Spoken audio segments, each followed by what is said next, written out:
Rodrigão, temos muitos assuntos para tratar no dia de hoje. O primeiro deles, e o mais recente em ordem cronológica, é a publicação do presidente Donald Trump na Truth Social. Estou curioso para saber a sua opinião. Então, já está aqui na minha tela, para quem acompanha o nosso programa também com imagens. O presidente dos Estados Unidos escreveu há pouco tempo o seguinte, ele é direto e reto: o Brasil está fazendo uma coisa terrível no seu tratamento com o ex-presidente Jair Bolsonaro. Eu tenho assistido, assim como o mundo, como eles não fizeram nada além de ir atrás dele, dia após dia, noite após noite, mês após mês, ano após ano. Ele não é culpado de nada, exceto por ter lutado pelo povo. Eu conheci Bolsonaro, é um líder forte que realmente ama seu país. Um negociador muito duro em comércio. Sua eleição foi muito apertada e agora ele está liderando nas pesquisas. Isso não é nada mais, nada menos do que um ataque a um oponente político. Algo que eu sei muito sobre. Continua Trump. Aconteceu comigo 10 vezes. E agora, nosso país é o mais quente do mundo. O grande povo do Brasil não vai tolerar o que eles estão fazendo com seu ex-presidente. Estarei assistindo a caça às bruxas de Jair Bolsonaro, sua família e milhares dos seus apoiadores muito de perto. E ele encerra dizendo: o único julgamento que deveria estar acontecendo é um julgamento pelos eleitores do Brasil. Chama-se eleição. Deixe Bolsonaro em paz. Como que você... A gente pode aqui conversar muito, entrar nos detalhes do texto do presidente dos Estados Unidos, Donald Trump. A minha pergunta nesse primeiro momento, Rodrigo, é mais ampla. Como você interpreta esse tipo de colocação? Faz preço, não faz preço? É importante estar no radar do investidor? Não muda nada? Qual que é a sua avaliação? Se a importância disso aí na rede social escrita pelo Trump e esfregar um chuchu na barriga é a mesma coisa, é zero. Tem zero impacto, não acontece nada. É a opinião de alguém. E digo mais, se não fosse escrito pelo presidente americano, eu ia dizer que a pessoa que escreveu isso está cheio de coisa nenhuma para fazer, está precisando de serviço. De repente lavar uma roupa, sei lá, fazer uma comida gostosa. Tem impacto zero, é a opinião de alguém na rede social. A diferença é que, de novo, é a opinião do presidente dos Estados Unidos, mas efeito prático em economia, preço, câmbio, zero. É a opinião de alguém. Assim como eu tenho a minha opinião, que também não serve de absolutamente nada, a dele não serve de muita coisa também não, no que diz respeito aqui à política interna, Vini. Muito bem, Rodrigo Costa. Vou continuar ainda no campo das declarações do ex-presidente, do atual presidente dos Estados Unidos, Donald Trump. Primeiro, o comentário, e foi em ordem cronológica, foi isso que ele escreveu por último, sobre o ex-presidente Jair Bolsonaro. Agora, ele falou a respeito dos BRICS também, eventuais taxações aos países que compõem o bloco dos BRICS. Isso faz mais preço ou também, por enquanto, nada, Rodrigo?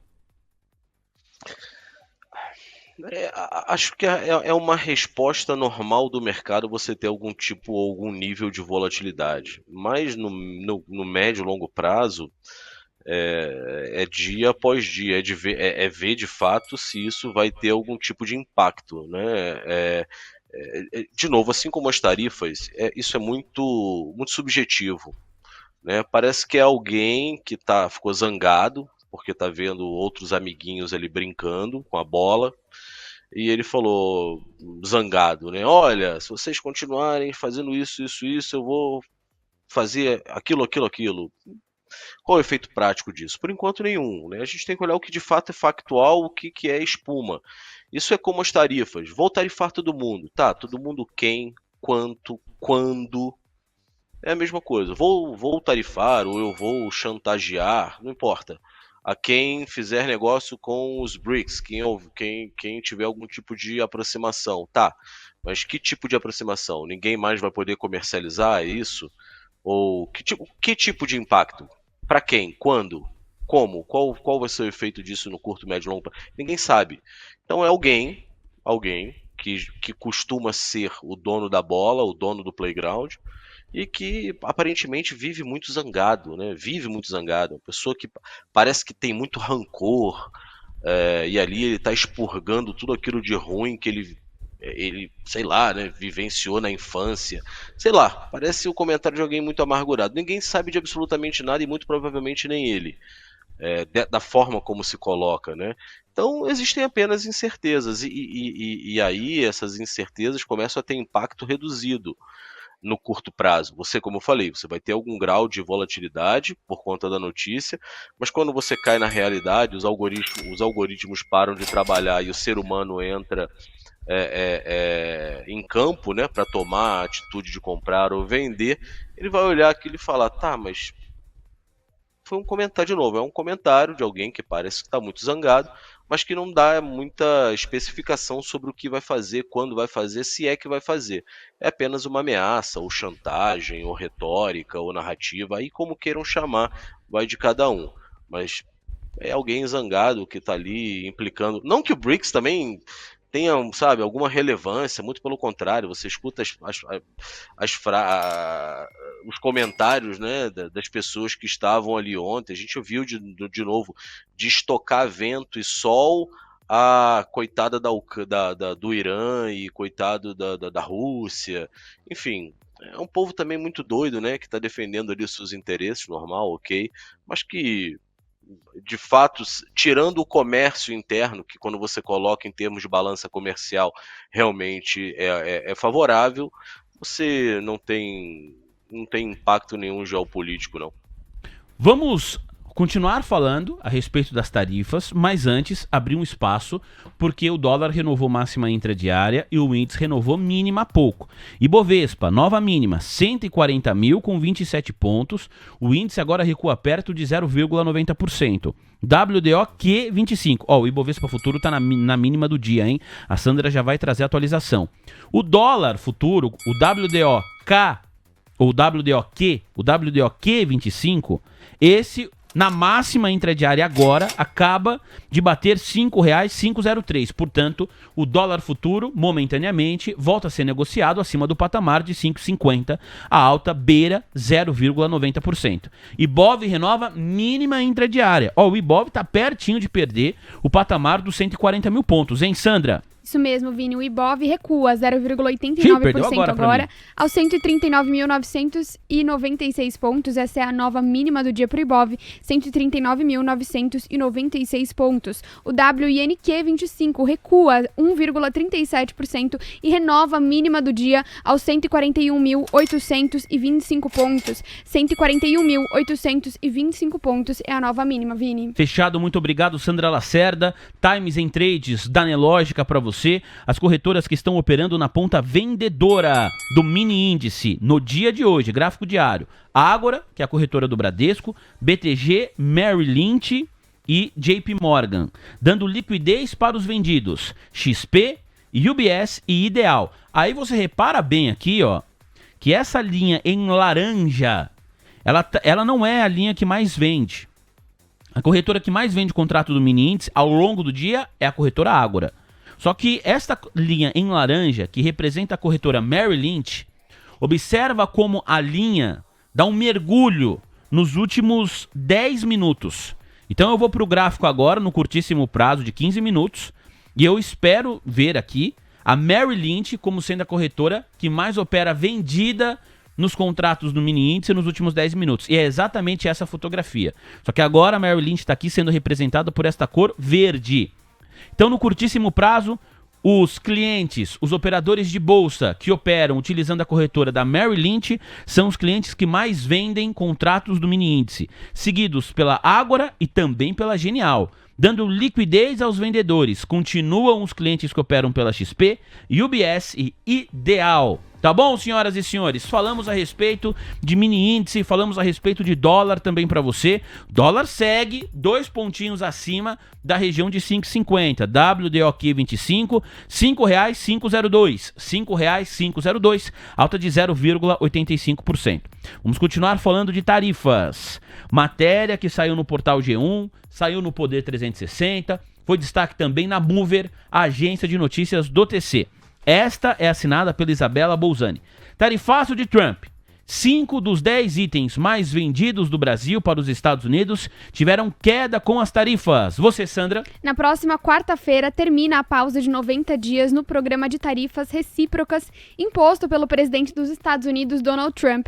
Com poucos acordos comerciais no radar, há uma chance real de que as taxas sobre produtos importados voltem a atingir mais de 180 países. O levantamento feito pela Câmara Americana de Comércio mostra que o tarifaço piorou os números de exportação de alguns dos principais itens brasileiros vendidos aos Estados Unidos. A matéria do G1 coloca um gráfico aqui, ó, mostrando pra gente variação do volume exportado.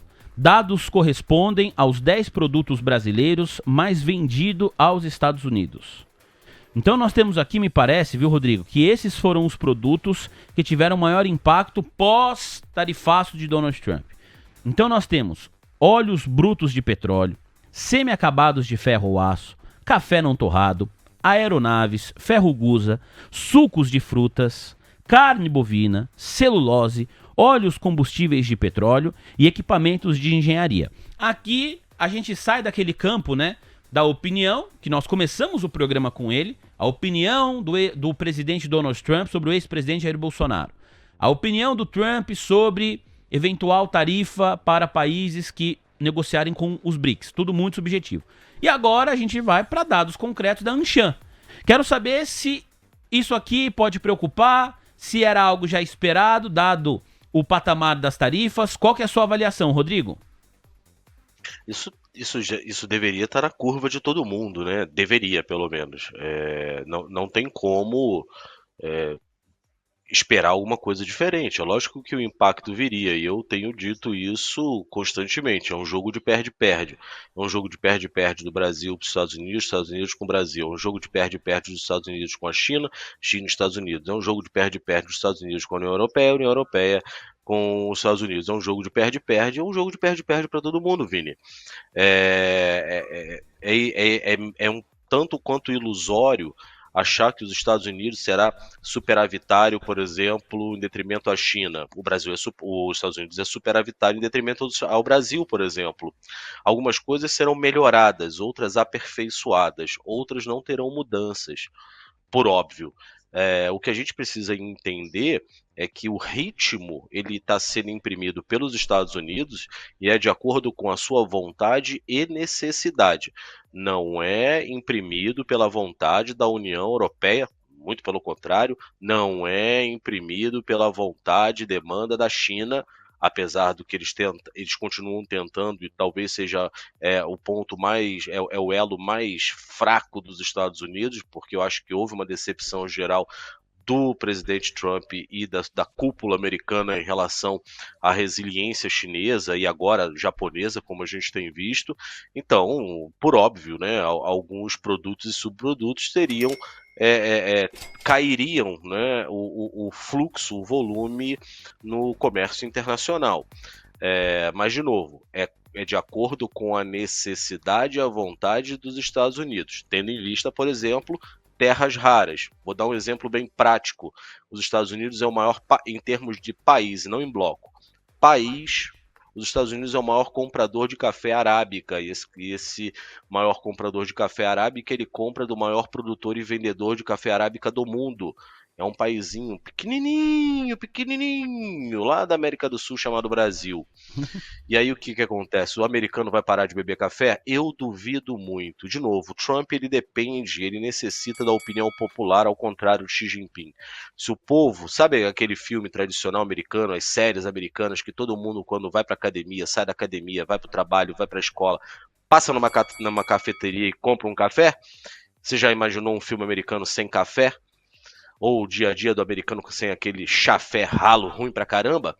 Pois é, o americano provavelmente vai reclamar. Então, isso provavelmente, assim como qualquer produto agropecuário americano, está no pipeline do governo, e isso provavelmente vai ser tratado caso a caso, como foram terras raras. Então, por mais que o Trump esteja com raiva do Brasil, e eu também tenho raiva do Brasil, eu não tiro a razão do Trump, mas por aquilo que ele queira, de acordo com o que a sociedade vai necessitando, ele vai colocando exceções. café deve ser uma delas. Agora, outros produtos e subprodutos, aí de fato, é como eu falo, né? Eu acho uma gracinha quando os nossos políticos ou os políticos dos outros falam, porque eles falam sempre a mesma coisa, porque é político, e então funciona da seguinte forma: protecionismo para mim, multilateralismo para você. Funciona assim para todo mundo. E nos Estados Unidos não é diferente, no Brasil não é diferente, na França não é diferente. Então ele está tratando dos interesses deles ali, desse tanto de produto que você colocou ali, muito provavelmente uma coisa ou outra entrará num livrinho especial lá chamado Exceções. E o resto vai com 10, 15, 20% de tarifa, vai depender de acordo com o humor e de como o Donald Trump vai acordar. Mas funciona assim para o Brasil e para todo mundo, ô Vini. É um jogo de perde-perde, infelizmente.